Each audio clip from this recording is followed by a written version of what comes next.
We're going to talk to a powerful, powerful entrepreneur, Miss Vera Moore.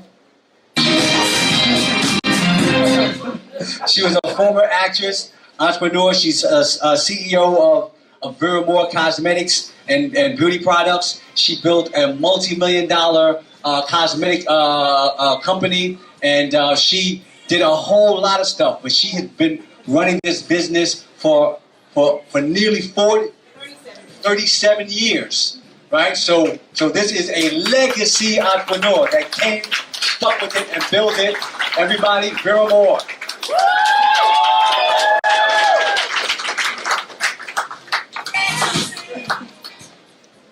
So, first of all, people thought she was Patti LaBelle when she first got here.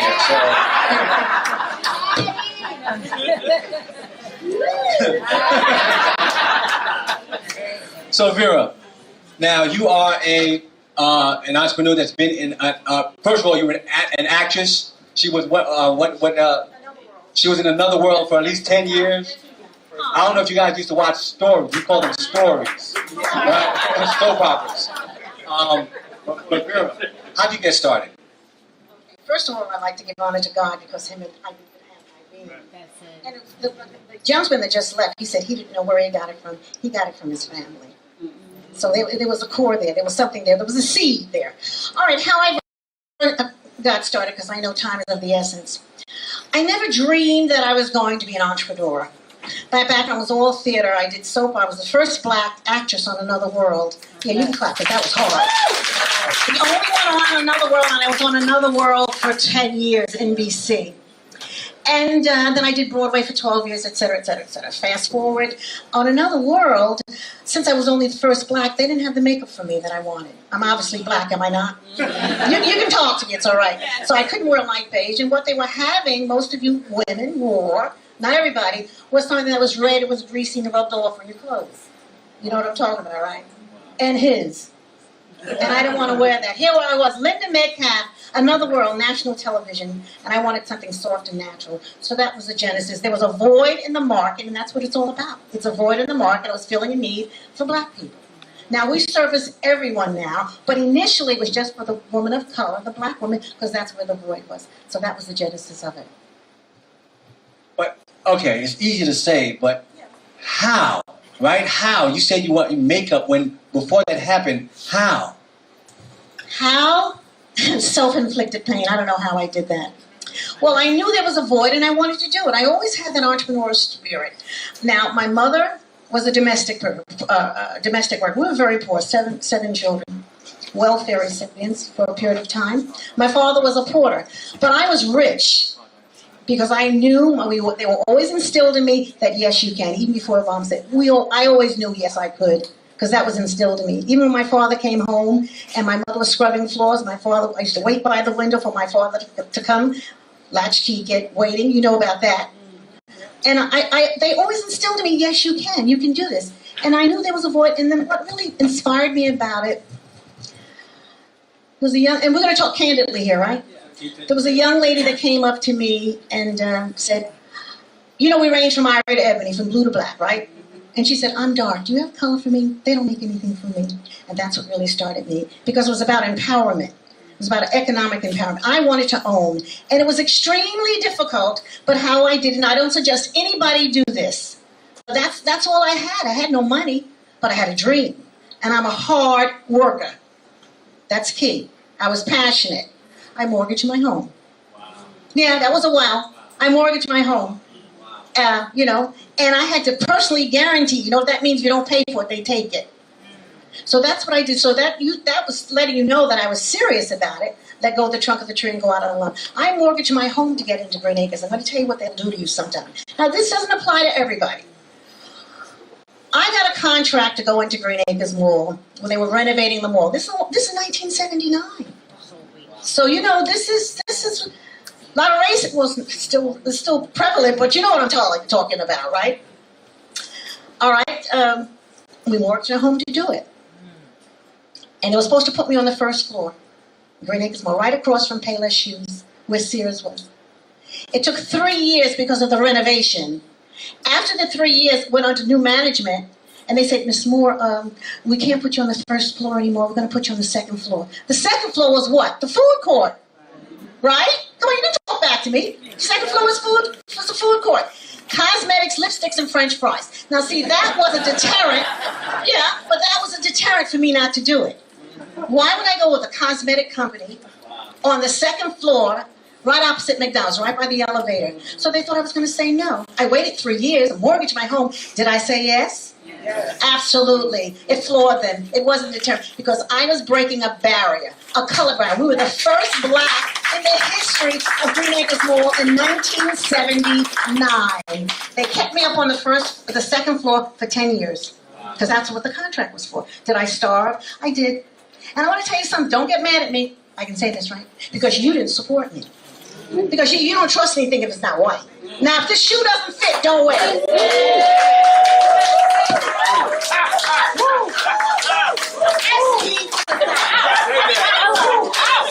Now, wait a minute. I have to say this.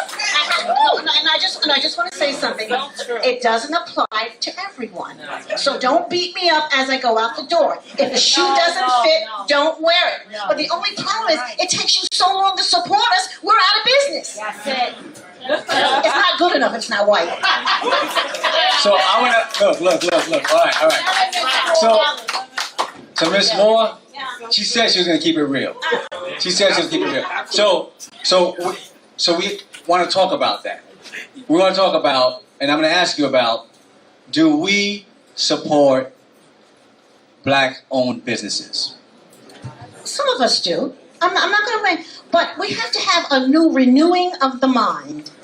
We have to have a new mindset that, how do you think, and I know, okay, how do you think, and I'm going to jump to something else, can I do that? How do you think I'm in Walgreens nationally if I'm not better?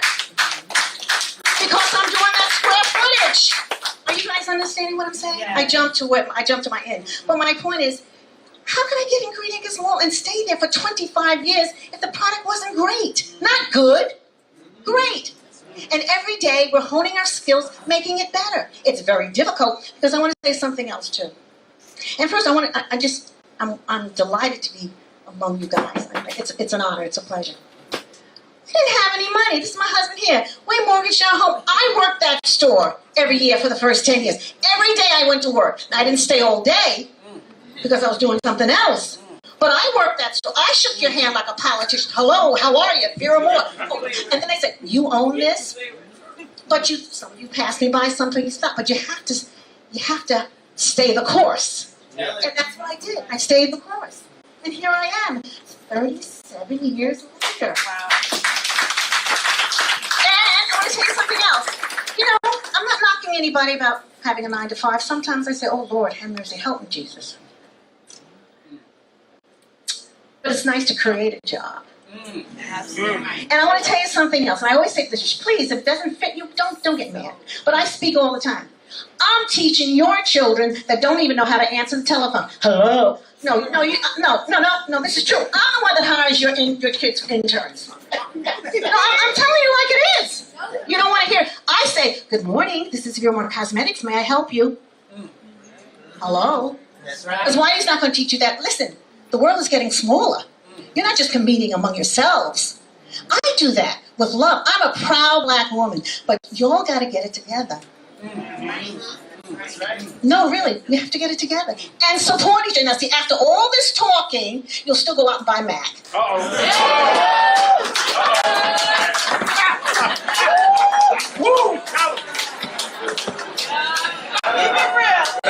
Now, Vera, what I'd like to ask you is, now, you've been in business for 37 years. How do you deal with the no's? The no's? Well, I dealt with Green Acres Mall. They said no. I always turned the no into yes. It's just a stepping stone. A stepping stone is something else. I don't work. And let me tell you something. You're talking about black, white. I didn't go into Green Acres Mall as a black woman. I went into Green Acres Mall as a qualified, educated woman, and I was filling a void. It was specifically targeted for the black woman because there was a void. But when I sat down at the table, and this was the table with all white men, there was no black person when I sat in Green Acres in 1979.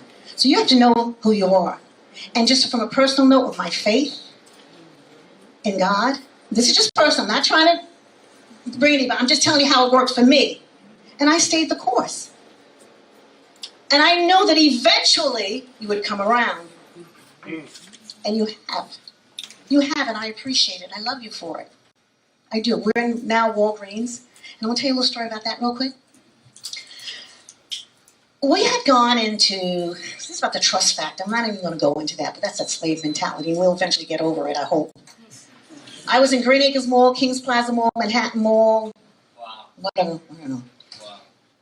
Partnered with, well, I own this 100%. This was this partnership with that. And it didn't work out. But, you know, that's okay. You still press for it. Had an opportunity, I'm going to tell you a story and make it real quick, tell you how good God is to me. Now, I'm not saying just pray. You got to work. So don't you know, you understand. Yeah. But I got to tell you this story. I had an opportunity to go into a major department store. I'm not going to mention what store it is. If you think hard enough, you'll know what it is. And they said to me, you have to, well, I was in a little kiosk, little kiosks in the malls. Now, this wasn't a cart that one day it's here and one day it's here. We had to build that. Okay. It cost me $100,000 to do that. 1979. Wow. Yeah, that's a while. And for 15 years I starved. Let me make it clear. Oh, she's there for 37 years. We starved, but we didn't give up. Do you understand what I'm saying? We didn't give up because we had a vision, because I do want a legacy. That's right. You understand what I'm saying? All right. So I had an opportunity to go into a major department store. The first thing they said to me was, are you barcoded? I didn't know what barcoded was. You know, the little code on the thing? I didn't know it. I had my own little kiosk, and I just put the stuff in the shopping bag, a cute little tissue paper. Are you EDI? That's electronic data for mass market. Are you, whatever? The answers were no. So in order to do that, to get into the department store, it cost me $150,000.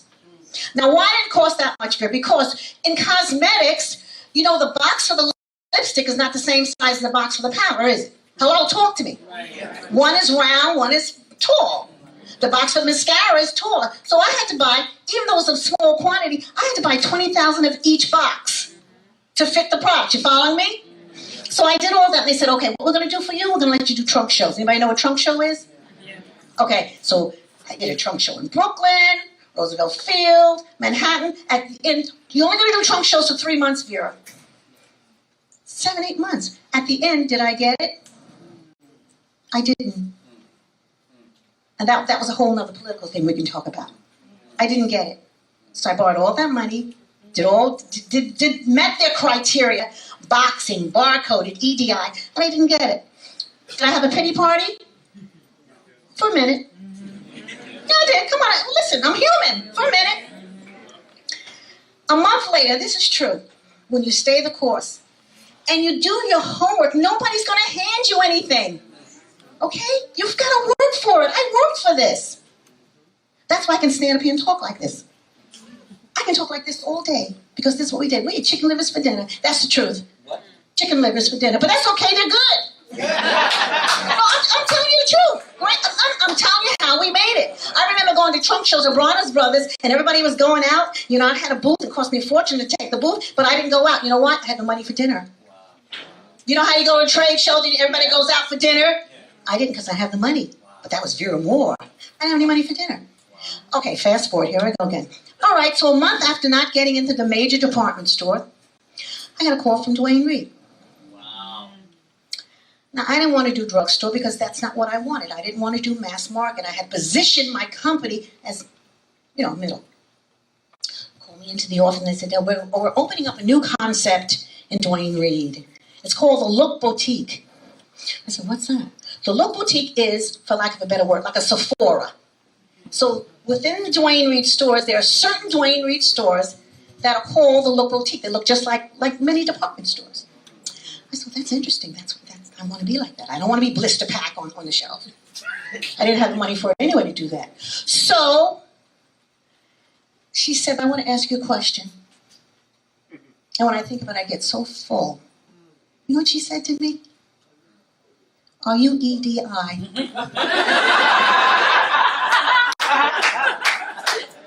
Yes. Yes. I just found out what he did. Are you barcoded? Yes. Can you imagine what's going on in my heart? Right. The sacrifice, and I had just done it. 3 months later, I was in the Dwayne Reed stores. They started us with 10 stores. Today, I'm in 50 stores. We go, oh. Is it difficult? It's extremely difficult. Still difficult as you scale up.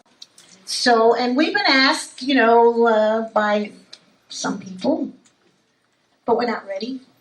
We don't want to sell our company, even though we're struggling with it. You know what I'm saying? You struggle on different levels. Because my desire is to have a legacy. Right. My desire is that's my desire. Right. I hope, but it's not easy competing with Estee Lauder, who's 100 years old, right? Or L'Oreal, the biggest in the world. But that's where you shop. Now, I'm serious now. Yeah. That's where you shop.